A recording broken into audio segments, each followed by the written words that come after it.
우리가 예수님을 따르는 제자가 된다는 것이 무엇을 의미하는지 그 핵심적인 그 내용들이 잘 나타나고 있습니다. 예수님을 따른다는 것은 자기를 부인하고 자기 십자가를 지고 예수님이 원하셨던 삶을 사는 것을 의미한다는 것입니다. 그것이 이제 하나하나 이제 무엇인지를 한번 좀 살펴봤으면 좋겠습니다.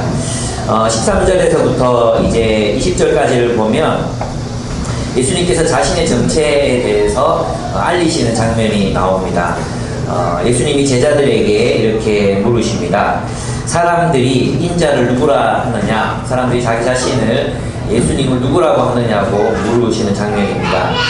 그때 제자들이 이렇게 대답합니다. 더러는 세례 요한이라고 하고 더러는 엘리야나 또 예레미야 같은 선지자라고 이렇게 합니다. 그렇게 보고를 했습니다. 예수님은 그들에게 다시 물으십니다. 그럼 여러분은 저를 누구라고 생각하십니까? 여러분은 저를 누구라고 생각합니까? 그때 베드로가 사도들의 또 제자들의 대표답게 이렇게 대답합니다. 당신은 그리스도 하나님의 아들이십니다. 여러분 이 고백을 여러분도 들으셨죠? 주는 그리스도시여 살아계신 하나님의 아들이시니이다. 우리도 이런 고백으로 구원을 받았다고 생각하고 있습니다. 여기서 말하는 이 주는 당신은 그리스도이시고 또 하나님의 아들이시라는 이 말씀은 어떤 것을 의미할까요? 그리스도라는 말은 우리가 너무나도 자주 들어왔기 때문에 이것이 무엇을 의미하는지 우리가 잘 알고 있습니다. 그리스도는 무슨 뜻입니까? 왕이라는 뜻이죠. 왕, 하나님의 아들, 왕. 그 기름 부음 받은 자로서의 왕이라는 뜻입니다. 그리스도는 기름 부음 받은 자, 왕이라는 뜻입니다. 그러면 하나님의 아들은 어떤 뜻입니까? 하나님의 아들.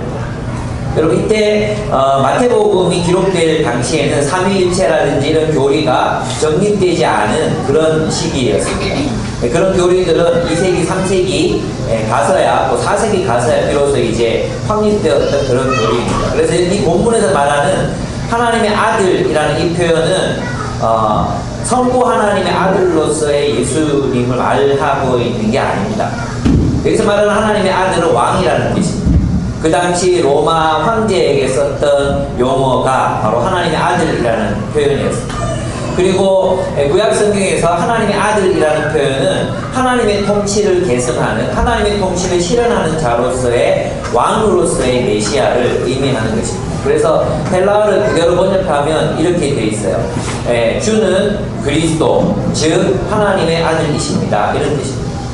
그래서 나중에 보면 이 본문 뒷부분에 가보면 20절에 가보면은 이에 제자들에게 경고하사 자기가 그리스도인 것을 아무에게도 이러지 말라 했다 그랬어요. 그래서 이 하나님의 아들과 그리스도는 동떨어져 있는 두 개의 의미를 설명하는 것이 아니라 하나의 의미를 설명하는 강조법이라고 할 수 있습니다. 무슨 뜻입니까? 예수는 누구이십니까? 왕이십니다. 예수님은 왕이십니다. 그럼 여러분이 이 신앙 고백, 우리 이 신앙 고백으로 구원을 얻습니다. 맞죠? 그렇다면 여러분들이 이 고백하는 예수가 왕이십니다. 당신은 왕이십니다라는 이 고백이 의미하는 것이 무엇이겠습니까? 단순히 예수님이 그냥 예수님 우리 구원자이십니다. 이런 고백이 아니라는 것입니다. 예수님이 우리의 왕이시라는 고백, 그것은 우리가 당신의 백성이 되겠다는 고백입니다.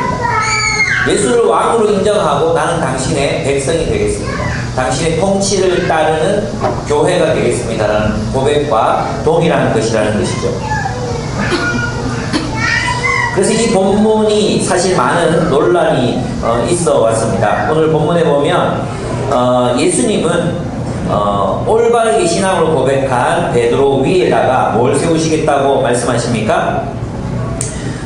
바요나 시모나, 베드로 이렇게 고백했죠. 주는 그리스도시요. 어떤 원문에 보면 당신은 그리스도시요 살아계신 하나님의 아들이시니이다.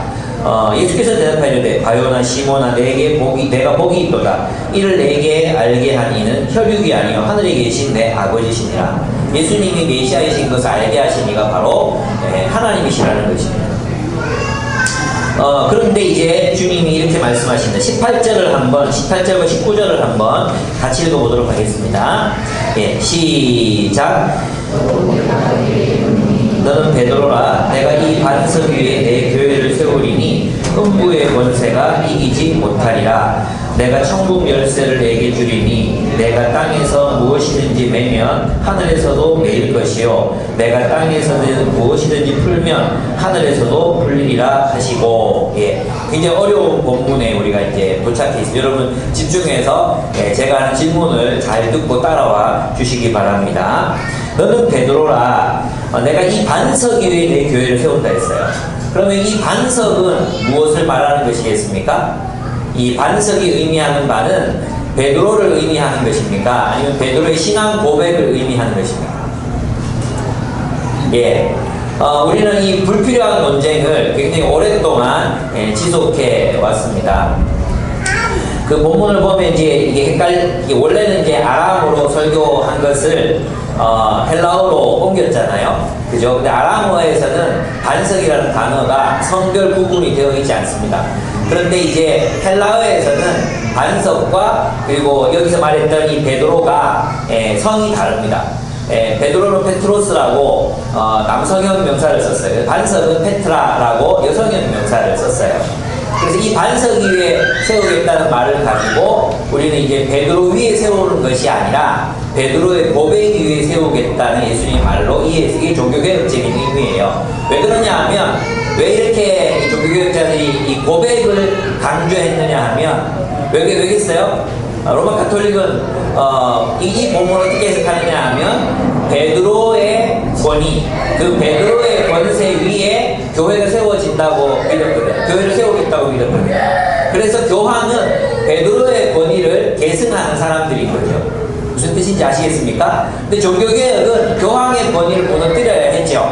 그래서 베드로 위에 교회를 세우겠다고 주님 말씀하신 게 아니라 베드로의 신앙 고백 위에 교회를 세우겠다고 말씀하신 것이다. 그래서 고백이 중요한 것이지 베드로가 중요한 것이 아니라고 이제 설명을 했던 것입니다. 그런데 오늘 본문을 가만히 들여다보면 베드로와 베드로의 고백이 분리되어 있지 않습니다. 왜냐하면 그 뒤에 보면 이렇게 나옵니다. 내가 반석 위에 교회를 세우리라고 하면서 예수님 하신 말씀이 뭐냐면 19절에 내가 천국 열쇠를 너에게 주겠다고 말씀하신 거예요. 그죠? 천국 열쇠를 너에게 주겠다. 땅에서 매면 하늘에서도 매일 것이요. 또 땅에서 풀면 하늘에서도 풀리리라 그랬어요. 또 우리는 이것을 자꾸 이제 또 플라톤적으로 이해해서 이 땅에서 우리가 뭔가를 하면 저 하늘에서 뭔가가 매이고 여기서 뭐가 풀면 저 하늘에서도 뭐가 풀린다고 그런 생각하거든요. 마태복음에서 하늘은 어디입니까?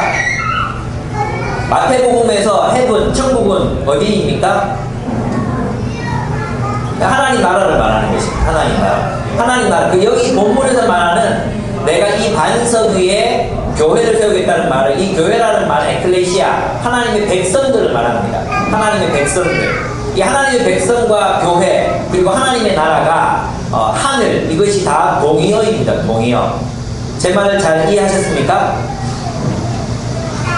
여러분의 표정을 보면 사진 좀 찍어드리고 그래요.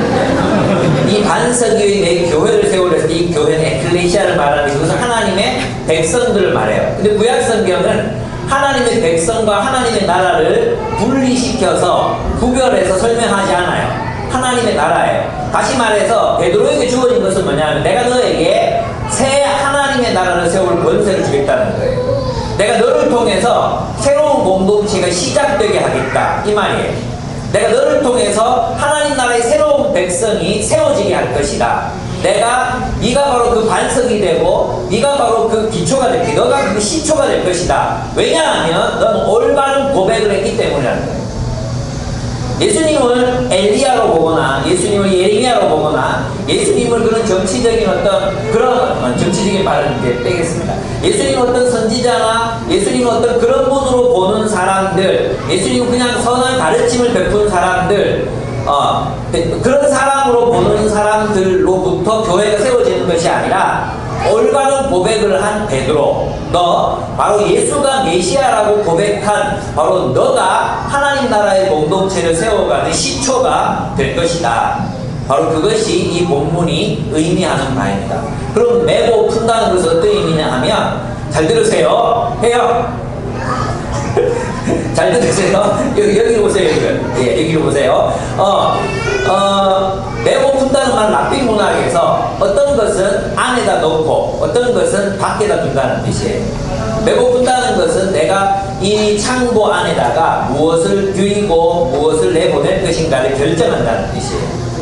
예. 그 무슨 말이냐 하면 어떤 사람들을 하나님 나라의 백성으로 인정할 것인가, 그 권위를 베드로에게 주셨다는 것입니다. 그것은 베드로에게 주어진 것만이 아니라 베드로와 함께 했던 제자들과 초대교회 공동체들에게 주어진 것입니다. 어디에 또 나타나느냐 하면 마태복음 18장을 한번 보겠습니다. 18장 18절을 한번 보겠습니다. 네, 17절, 18절을 같이 읽어보면 이 본문이 무엇을 의미하는지 알 수 있습니다. 같이 한번 읽겠습니다. 17절, 18절 시작. 만일 그들의 말도 듣지 않거든 교회의 말하고 교회의 말도 듣지 않거든 이방인과 세리같이 여기라. 진실로 너희에게 이르노니 무엇이든지 너희가 땅에서 매면 하늘에서도 매일 것이요 무엇이든지 땅에서 풀면 하늘에서도 풀리리라. 이랬어요. 이 하늘을 저 하늘이라고 생각하지 마세요. 이 하늘은 뭐냐 하면 누가 하나님 나라의 백성이 되느냐의 문제예요. 누가 하나님 나라의 백성이 되느냐. 근데 교회가 어떤 사람들을 이제 처음에 이제 누군가가 죄를 지은 거예요. 나한테 뭐 악한 소리를 했든지 뭐 돈을 뒤먹었든지 미워했든지 뭐 여러 이제 뭐 이쪽 나쁜 짓을 했어요. 그래서 내가 그 당사자를 찾아갑니다. 원칙에 따라서 찾아가서 네가 나한테 사과해라. 너를 화해하자. 얘기했는데 잘못한 거 없다고. 그리고 자신의 죄를 회개하지 않습니다. 그럼 어떻게 하라 그랬어요? 교회 리더들에게 얘기하라 그랬어요. 한두 사람을 더 데리고 가서 증인들 데리고 가서 근데 내가 봤을 때 너가 잘못한 것 같아. 네가 너의 태도를 바꿔야 돼. 너의 신앙을 바꿔야 돼. 너의 삶을 바꿔야 돼. 얘기했어요. 이 사람 근데 이 사람이 또 고치지 않는 거예요. 고치지 않는 거예요. 그럼 어떻게 하라 그랬어요? 교회에 얘기하라 그랬어요. 교회. 그러면 교회 정부에게 얘기해서 교회 리더십에게 얘기해서 이 사람을 교회로부터 내보내라는 것입니다.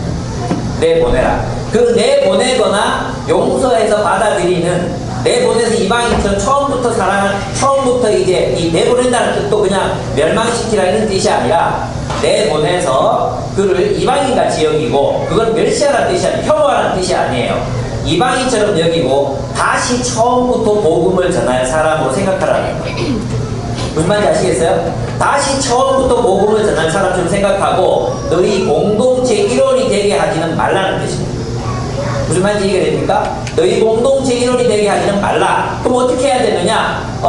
그게 바로 매고 푸는 거라는 것입니다. 누구를 하나님 나라의 백성으로 받아들이고 누구를 하나님 나라의 백성이 아니라고 이방인으로 이제 규정하는 것을 누가 그 권위를 가졌다는 것입니까? 이제는 예수께서 교회의 신실한 형제들, 어떤 사람들, 예수를 주로 고백하는, 예수를 메시아로 고백하는 사람들의 공동체에게 그 권세를 주었다는 것입니다. 그래서 이 본문은 어떤 사람들을 통해서 교회가 세워지는가를 보여주는 것입니다. 어떤 사람들을 통해서 진짜 교회가 되어 갑니까? 그것은 베드로가 했던 것과 같이 고백하는 사람들. 무엇을 고백하는 사람들이에요? 예수가 그리스도시요 살아계신 하나님의 아들이십니다. 주님이 왕이십니다. 바로 그 주님을, 예수를 왕으로 섬기는 사람들, 그 왕으로 섬기는 사람들이 바로 하나님 나라의 공동체를 이루어 간다는 것입니다. 그럼 보십시오. 신앙 고백의 결과는 무엇으로 나타나게 되어 있습니까? 우리가 예수를 신앙으로 고백했어요. 신앙으로 예수가 왕이신 것을 고백했어요. 그러면 그 신앙 고백의 결과가 무엇으로 나타납니까? 교회를 세우는 것으로 나타날 수밖에 없는 거예요. 왜냐하면 교회는 음부의 권세가 이기지 못하는 하나님의 새로운 사회예요.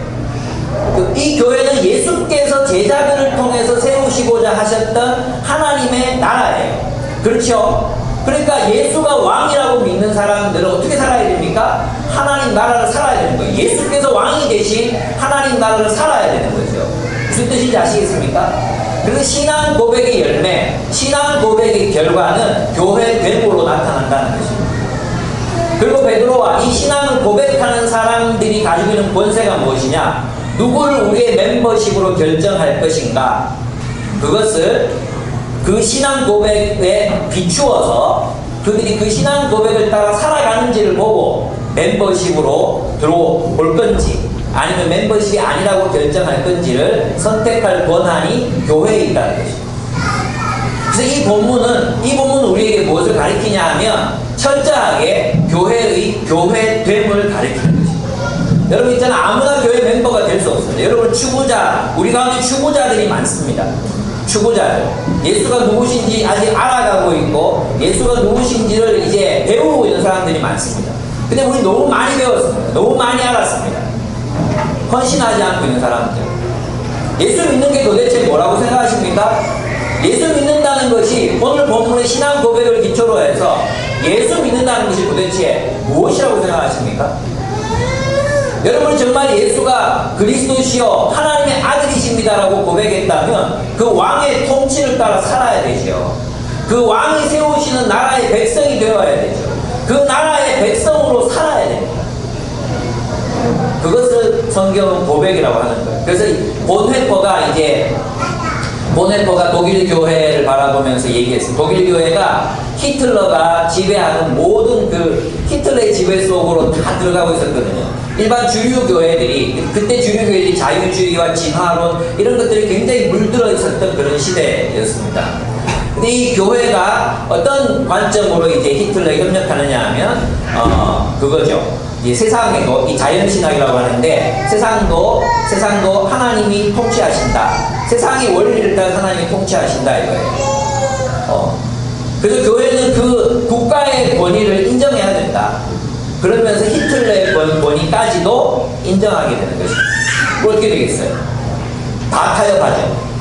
다 타협하고 교회를 유대인들 잡아서 나치들에게 내주고 이런 일들이 일어났습니다. 그때 그것에 반대했던 사람들이 바로 보네퍼, 칼바르트 이런 사람들, 고백교회. 뭘 고백하는, 이제 그들이 왜 고백교회가 무엇인지 아시겠습니까? 고백교회라는 것은 주류 이 세상 체제, 그 체제를 거부하고 오직 예수를 그리스도라고 고백하는 사람들의 공동체를 교회라 부른다. 국가교회가 교회가 아니다. 국가에 예속된 교회, 세상과 결탁한 교회, 세상과 하나됨을 이룬 교회, 그것은 교회가 아니다. 오로지 우리 주 예수 그리스도를 왕으로 섬기는 사람들의 모임, 그것이 교회다. 그게 바로 고백교회의 전통인 것입니다. 이 고백교회가 나중에 다른 나라들에서는 이제 아나베프티스트, 레디칼 이런 그룹, 이런 진영들로 이제 나타나게 됩니다. 여러분, 교회는 무엇 위에 세워집니까? 바른 신앙 고백을 하는 사람들을 통해서 이루어지는 것입니다. 그리고 신앙 고백이 없으면 교회가 될 수 있습니까? 교회가 될 수 없습니다. 우리의 구성원이 될 수 없습니다. 여러분, 교회를 오래 다녔다고 그리스도에 되는 게 아닙니다. 여러분들이 정말로 예수를 그리스도로 믿는다면 예수를 그리스도로 섬기셔야 합니다. 그리스도께서 원하시는 나라의 백성이 되고 그 나라를 위해서 헌신하고 그 나라와 함께 싸워야 합니다. 그것이 없이는 우리는 그리스도인이 아닙니다.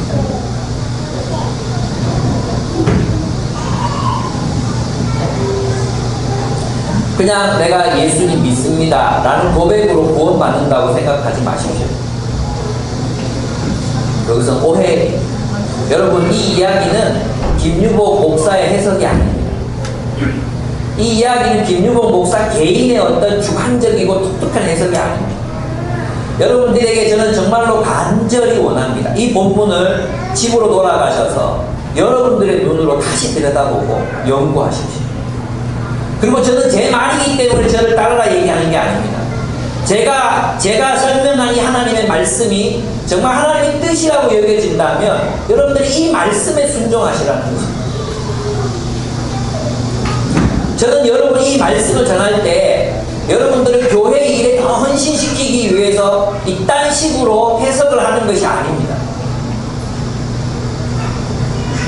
저는 정말로 이 하나님의 말, 이것이 하나님 말, 저는 정말 부담스럽고 이런 말씀 전하는 거, 어떨 때는 이 소리 안 했으면 좋겠다, 그럴 때도 있습니다. 제가 의도적으로 이 본문을 택하는 게 아닙니다.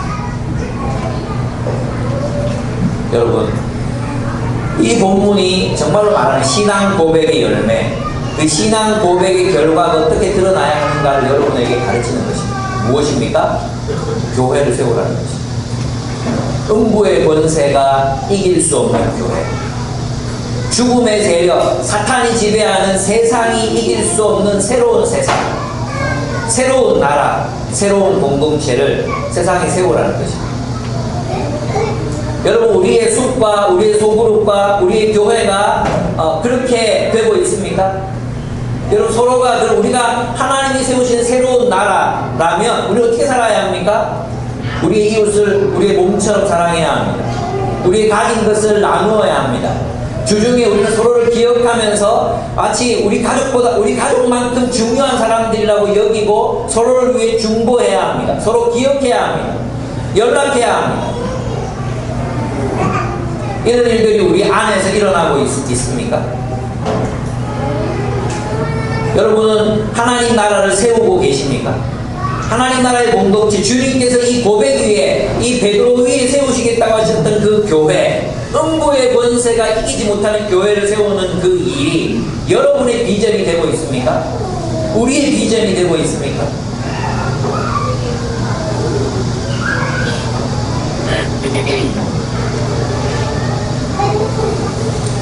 예수님은 자신이 누구인지를 제자들에게 증거하셨습니다.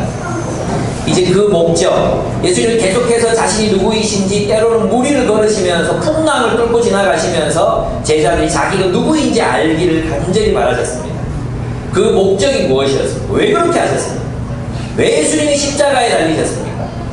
음부의 권세가 이기지 못하는 교회, 음부의 권세가 이기지 못한 에클레시아, 정치적인 집단. 에클레시아는 정치적 목적을 가지고 모이는 모임을 에클레시아라고 해요. 마치 정당 이러면 뭐라고 봅니까? 정당 이러면 정치적 목적을 가지고 모이는 게 정당이죠. 그것처럼 에클레시아라는 단어는 그런 정치적 모임, 목적을 가지고 모이는 회합을 에클레시아라고 하는 거예요. 그걸 교회라고 하는 거예요. 예수님은 친히 자신이 왕이 되시는 나라, 자신이 왕이 되시는 공동체를 세상에 세우시겠다고 선언하고 계십니다. 그 나라는 어떤 나라입니까?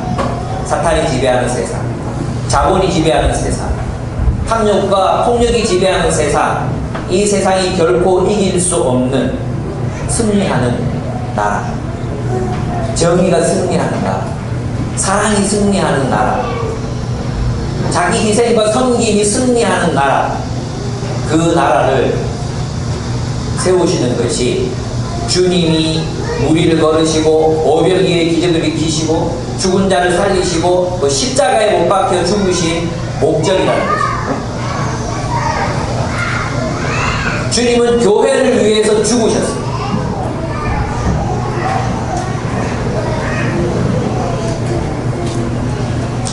천국 열쇠를 베드로가 받습니다.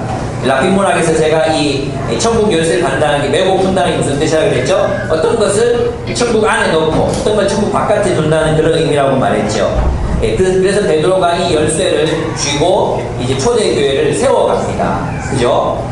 그때 그 아주 충격적인 이야기가 그 초대교회 이야기 속에 나오죠. 어떤 얘기가 나옵니까? 아나니아와 삽비라의 이야기. 아나니아와 삽비라의 이야기. 바로 그 아나니아와 삽비라 이야기가 베드로가 어떤 권세를 가지고 있는가를 보여주는 것입니다. 아나니아와 삽비라가 어떻게 했습니까? 자기가 가진 재산을 팔았습니다. 질투심 때문에. 그때 이제 누구였죠? 예, 한 그 초대교회 지도자가 바울을 가르쳤던, 갑자기 생각이 안 나. 예, 가르쳤던 자기 재산을 다 이제 내놓고 존경을 받으니까 이 가족도 굉장히 질투심에 사로잡혔습니다. 아나니아와 삽비라는 교회의 지도급에 있는 사람이었어요. 멤버들이 아니었어요. 자기 재산을 팝니다. 그리고 베드로 앞에 와서 재산의 일부를 내놓습니다 하면 됐어요. 우리가 전부를 바쳤습니다 하면 일부를 감춰놓습니다. 그때 이것이 전부냐, 네가 왜 거짓말하냐, 그래서 하니까 죽어버렸습니다. 이게 베드로의 권세였습니다. 이 말은 무엇을 의미합니까? 교회를 세우신 분은 예수님이십니다. 근데 교회를 세우고 그 교회가 어떤 교회로 세워져 가야 할지에 대해서는 누가 책임이 있다는 거죠? 성도들에게 책임이 있다는 것입니다. 우리가 어떤 교회가 될 것인가? 어떤 교회를 세상 속에 세울 것인가? 어떤 모양의 교회를 우리가 만들어 갈 것인가? 그래서 누구에게 달려있다는 것입니까? 우리들에게 달려있다는 것. 매고 푸는 권세가 너희에게 달려있다는 것입니다. 그래서 여러분, 우리가 어떤 교회를 세워갈 것인가는 여러분과 우리가 함께 신앙을 고백하는 자들이 함께 이 시대에 정말 주님이 원하시는 그런 교회를 세워가야 한다는 것입니다.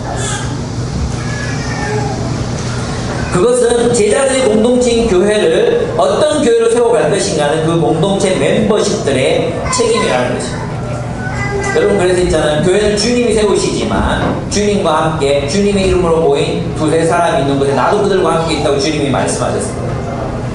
우리가 함께 교회를 세워갑니다. 여러분 숲 단위로, 여러분의 숲 단위로 여러분의 교회를 세워가셔야 합니다. 그리고 그 책임을 주님 앞에서 지셔야 합니다. 근데 이제 큰일이 납니다. 큰일이 나는데 여러분, 우리가 너무 잘 아는 본문이죠. 이때쯤 베드로가 한번 실수를 또 해줘야 돼요. 그죠? 마태복음을 보면 베드로가 없으면 너무 재미가 없어. 베드로가 없으면 아무 일이 안 일어나. 근데 여기도 보면 또 베드로가 하여튼 이 중요한 실수를 많이 합니다. 또 중요한 기여도 많이 하는데 중요한 실수도 많이 합니다. 제가 없을 때 조건이 형제가 저를 용서한다는 설교를 했다고. 나도 오늘 너를 용서하겠다.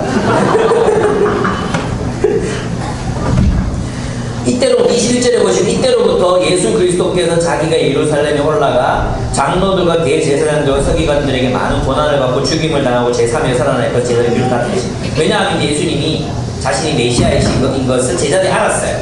그래서 이제 그 메시아 됨이 무엇인지, 또 주님이 이 세상 속에 세우고자 하시는 하나님의 나라가 어떤 나라인지를 이제 알리시는 거죠. 죽음과 부활, 십자가의 도, 이것을 가르치셨던 것 같아요. 그죠? 그랬는데 어떤 일이 일어납니까? 22절에 보면은 베드로가 예수를 붙잡고 항변하여 이르되, 근데 이 항변하여 그랬고, 개역 성경에 보면 강하여 이렇게 되어 있고 그래요. 근데 이제 원래 원문을 보면 이게 질책하여 이 말이 질책하여, 꾸중하여 이 말이에요. 베드로가 예수님을 보고 꾸중을 하는 거예요. 꾸중, 야단을 치는 것입니다.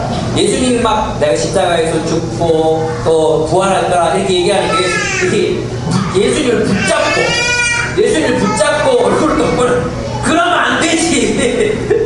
죽으면 안 돼요. 이런 일은 절대 일어날 수 없는 일이에요. 라고 말하면서 예수님을 야단을 칩니다. 그때 예수께서 하시는 말씀이 무엇입니까? 23절에 보면 예수께서 돌이키시며 베드로에게 이르시되 사탄아 내 뒤로 물러가라. 여러분, 저한테 사탄이라고 여러분 얘기 들어본 적 없죠? 네. 여러분은 정말 좋은 목회자 밑에 있는 거예요. 여러분, 예수님 제자였으면 이 사탄아 용서 사탄아 그러면서 이제 얘기했을지도 몰라요. 내가 하나님의 일을 생각하지 아니하고 도리어 사람의 일을 생각하는도다 라고 말씀하십니다. 여러분, 예수님의 목적은 무엇이라고 했습니까?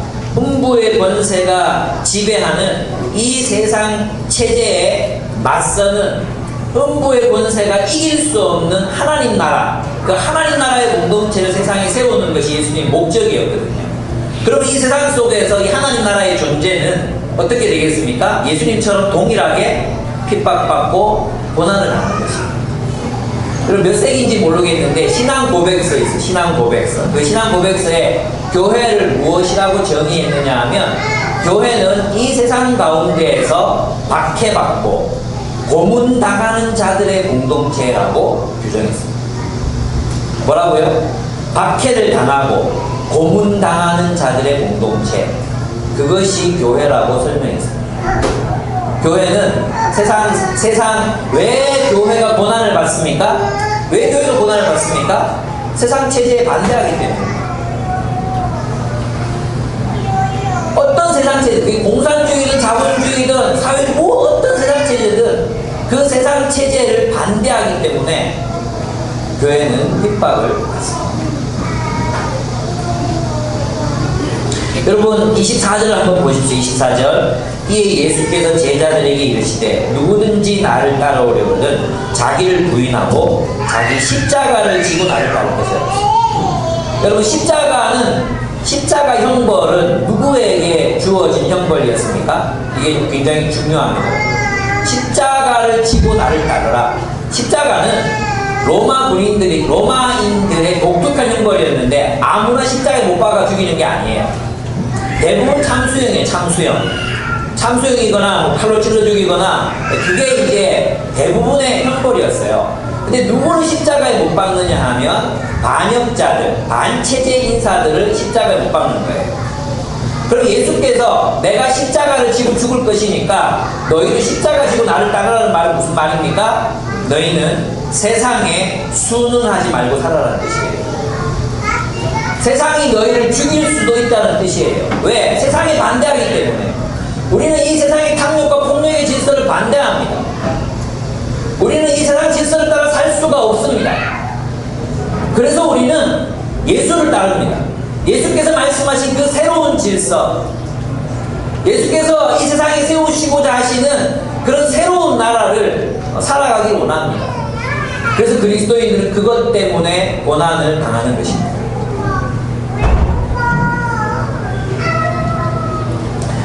하워드 요더는 이렇게 말했습니다. 너희가 많이 따라오려거든 너희는 사회 구조를 위협한다는 이유로 사회의 버림을 받는 자들이 당하는 그런 고난을 당해야 할 것이다. 그저 옛날의 어떤 고난과 예전의 어떤 배척이 아니라 반역자가 당하는 특정한 종류의 배척이 너희가 나를 따르고 싶다면 너희의 일상적인 운명이 될 것이다.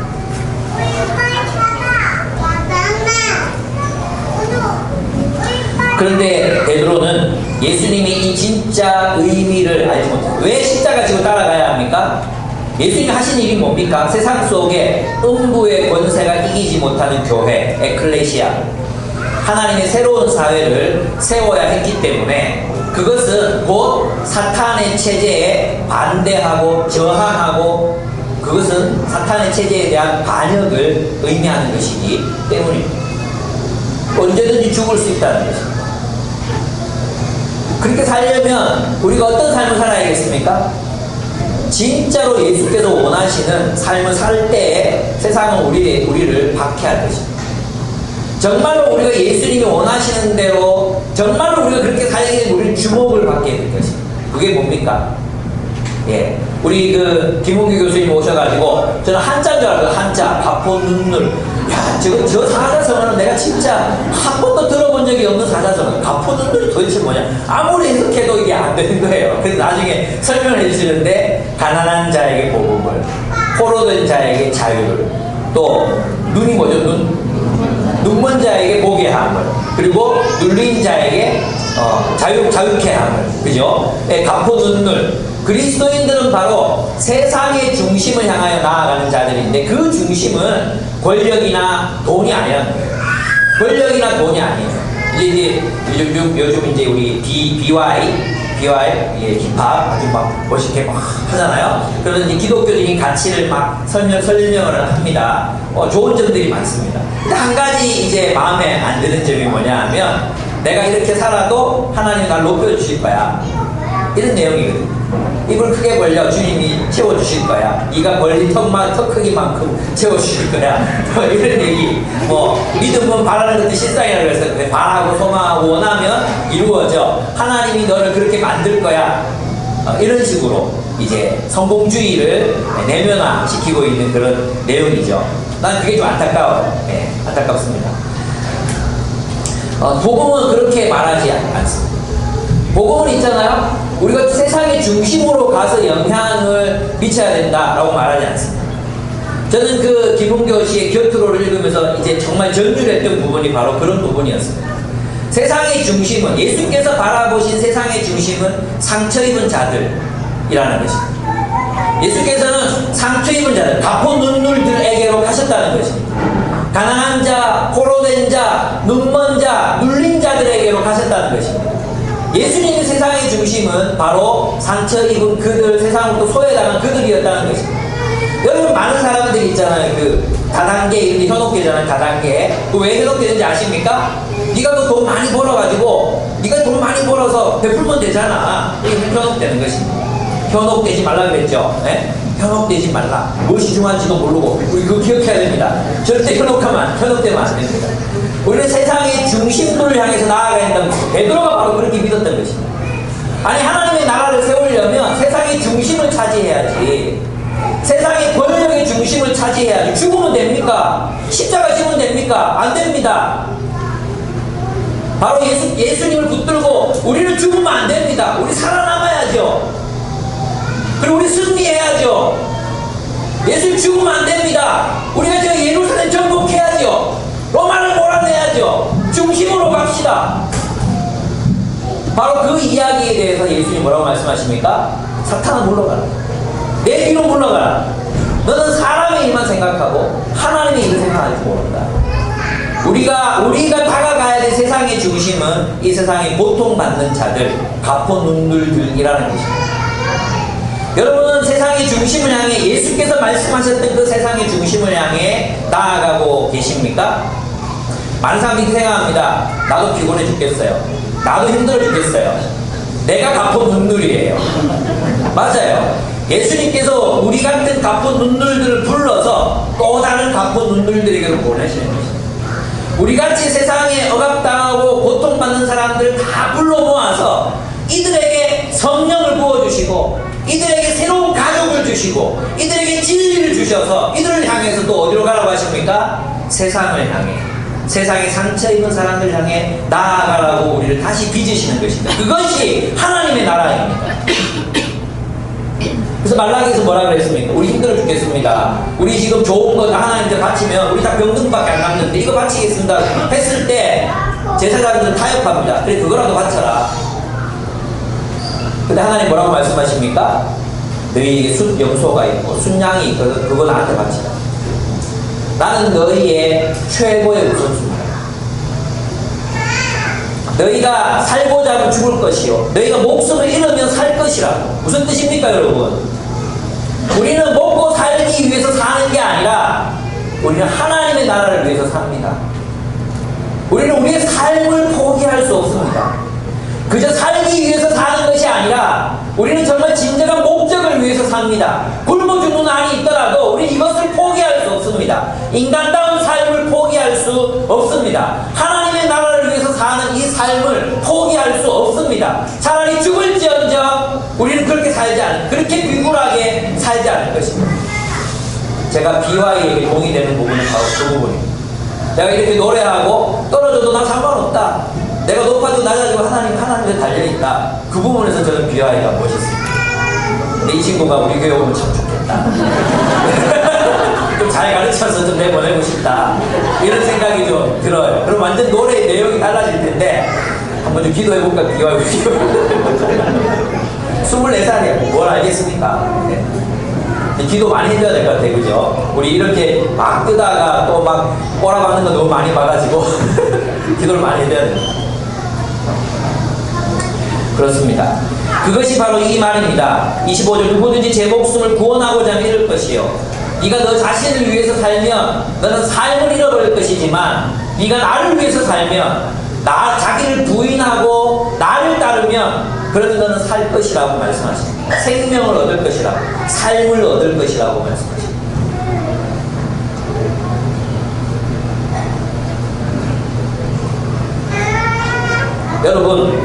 여러분의 가치 체계는 어떻게 달라져 있습니까?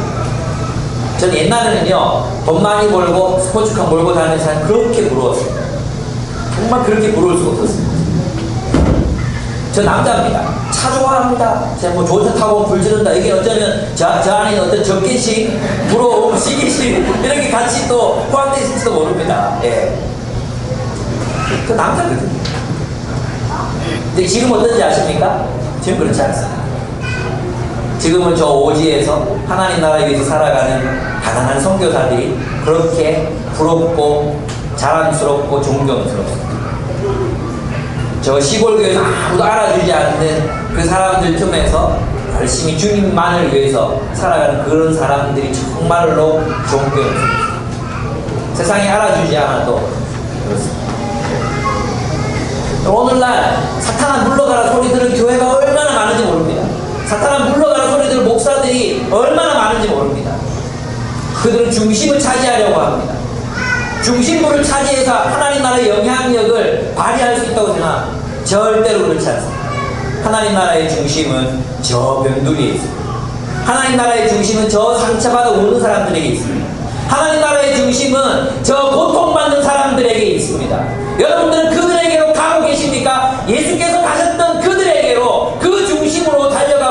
되겠습니까?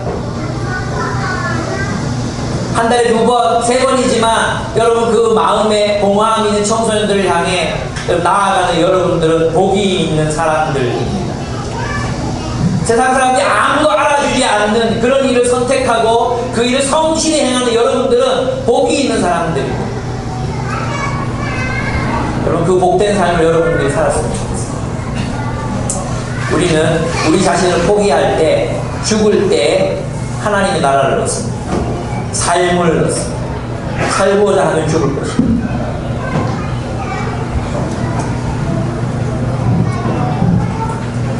이에 예수께서 제자들에게 이르시되 누구든지 나를 따라오려거든 자기를 부인하고 자기 십자가를 지고 나를 따르라. 자기를 부인한다는 것이 무슨 뜻이겠습니까? 자기를 부인하고, 자기를 부인한다는 것은 내 꿈, 내 야망, 내 지위, 그게 아무것도 아닌 것이 되는 거예요. 어떻게 아무것도 아닌 게 되겠어요? 보네퍼는 뭐라고 말했는지 아십니까? 보네퍼는 예수를 따름이라고 했어요. 그저 예수님을 따라가면 되는 거라고 했어요. 예수를 따르는 게 죽는 거라고, 자기를 부인하는 거라고. 맞습니다. 이것을 존 요던은 뭐라고 말했냐 하면 하나님의 나라를 위해 사는 거라고 얘기했습니다. 여러분 우리는 있잖아요, 자꾸 두세 개를 살려고 합니다. 하나님의 나라도 살고 세상에서도 살고, 하나님 나라에서도 인정받고 세상에서도 인정받고. 예수님은 그것을 두 마음을 가진 자라고 이야기했어요. 야고보는 그것을 두 마음을 가진 정함이 없는 자의 마음이라고 이야기했어요. 우리는 오직 한 나라의 백성입니다. 여러분 하나님 나라는 이중 국적이 없습니다. 여러분이 하나님 나라 백성이 되기 위해서는 세상의 국적을 포기해야 합니다. 그리고 이 나라를 위해 살아야 합니다. 오직 그 나라가 전부가 되기 때문에 그게 뭐예요? 예수의 멍에를 지는 거예요. 내 멍에도 지고 예수의 멍에도 지는 게 아니라 예수님 내 멍에 다 내려놓겠습니다. 나는 예수의 멍에만 메고 가겠습니다. 그래서 가벼워지는 것입니다. 여러분 자꾸 이런 얘기들 많이 합니다. 우리 있잖아요, 이렇게 IMF에도 제가 수련을 하러 가잖아요. 또 간사님들이 나와가지고 뭐라고 얘기를 하느냐 하면 우리가 하나님의 나라를 위해 사는 것이 쉽지 않지요. 우리 세상 사람들은 자기를 위해 사는데 우리는 하나님 나라를 위해 산다고 얼마나 힘이 드는 그런 식으로 얘기합니다. 저는 속이 막 뒤집어지려고 합니다. 막 나와서 막 욕하고 싶은 간사를 얘기하면 가지고 얘기도 못합니다. 예? 무슨 뜻인지 아시겠습니까? 여러분 세상의 멍에가 더 무겁습니다. 세상에서 세상의 목적을 위해 살아가는 삶이 더 힘듭니다. 예수께서 우리를 쉬게 하시려고 예수의 멍에를 지라고 하시는 것입니다. 예수께서 우리가 진짜 사는 것이 무엇인지를 알게 하시려고 하나님의 나라를 위해 살라고 하는 것입니다. 자기를 부인하라는 것입니다. 자기 십자가를 지고 나를 따르라고 하시는 것입니다. 왜 힘든지 아십니까? 두세 개를 사니까 힘든 것입니다. 자기를 부인하십시오. 그리고 하나님 나라를 위해서 사십시오. 오직 하나님의 나라가 여러분의 전부가 되게 하십시오. 여러분이 일하는 목적, 여러분이 살아가는 이유, 하나님의 나라입니다. 그것이 자기를 부인하는 거예요. 그럴 때 우리는 삶을 얻게 될 것입니다. 여러분 세상에 예수께서 말씀하셨던 그 가포 눈물의 사람들에게로 여러분의 삶이 향하기를 바랍니다. 나도 힘든데요? 네, 그렇습니다. 예수님 따른 제자들 다 힘들었습니다. 안 힘든 사람 어디 있습니까? 예수님 따른 제자들 돈이 많아서 뭐 돈 안 벌어도 되는 사람이 예수님 따랐습니까? 우리 다 힘듭니다. 다 시간이 없습니다. 다 피곤합니다.